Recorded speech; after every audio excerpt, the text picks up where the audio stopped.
Pasamos ya al último capítulo, que se titula Estimates of Niche Position and Breadth Vary Across Spatial Scales for Native and Alien Inland Fishes.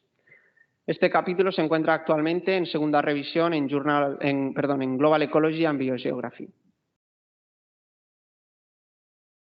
Los objetivos de esta tesis eran calcular diferentes métricas para caracterizar el nicho de las especies autóctonas introducidas y comparar los resultados a 3 escalas de trabajo diferentes.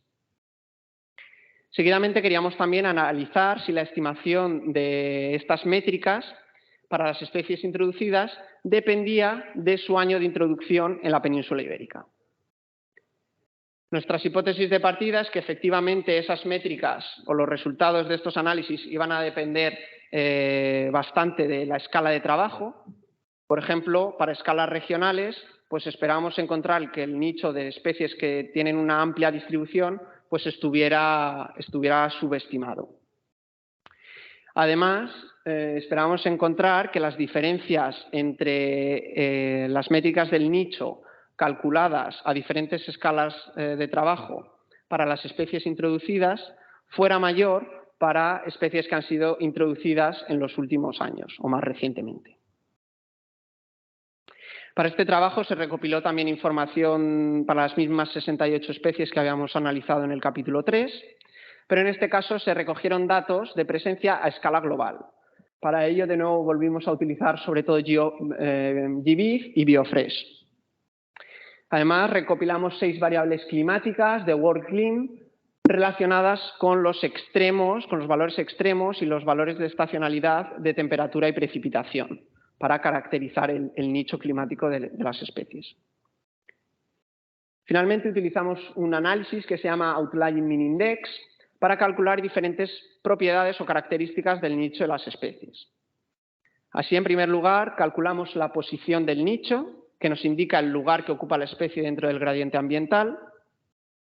Seguidamente calculamos la marginalidad de ese nicho, que nos indica la distancia existente entre la posición que ocupa la especie y las características promedio de la zona de estudio. Y finalmente calculamos la amplitud de nicho, que nos da una idea de la tolerancia ambiental que tiene esa especie y, por lo tanto, del rango de características ambientales bajo la cual puede aparecer esa especie. Como comentábamos, estos análisis se realizaron a 3 escalas de trabajo diferentes.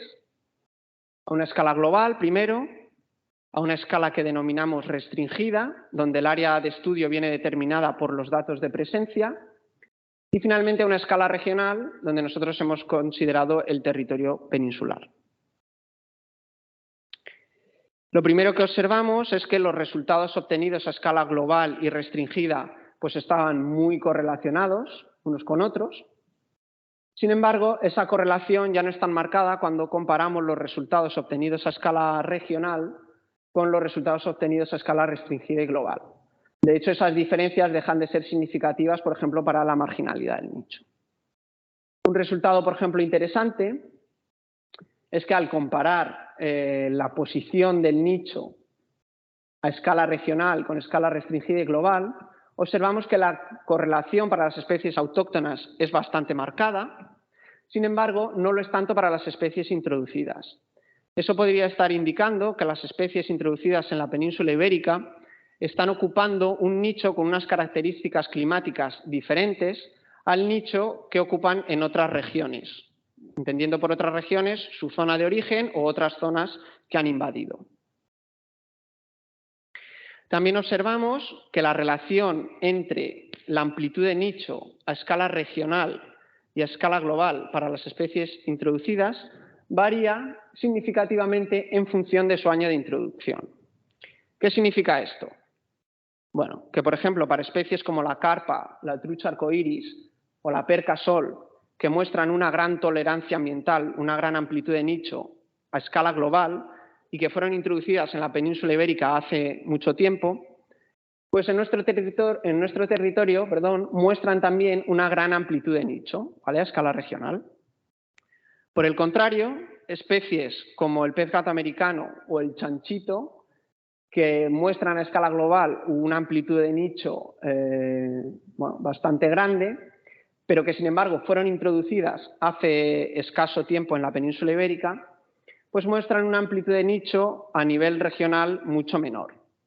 Esto podría estar indicando que el proceso de invasión de estas especies todavía no ha acabado, son especies que no estarían en equilibrio, ¿no?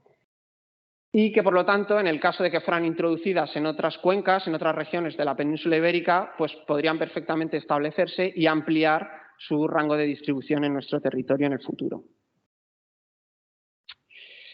Finalmente, hemos visto cómo las especies autóctonas introducidas muestran una posición de nicho diferente cuando lo calculamos a escala global y a escala restringida, pero esas diferencias se desvanecen a escala regional. Esto podría indicar que las especies autóctonas introducidas en la península ibérica ocupan un nicho con unas características climáticas similares. En cuanto a la marginalidad del nicho, hemos visto que a escala global y restringida las especies introducidas muestran un nicho más marginal, mientras que en la península ibérica, o a escala regional, perdón, observamos el patrón contrario.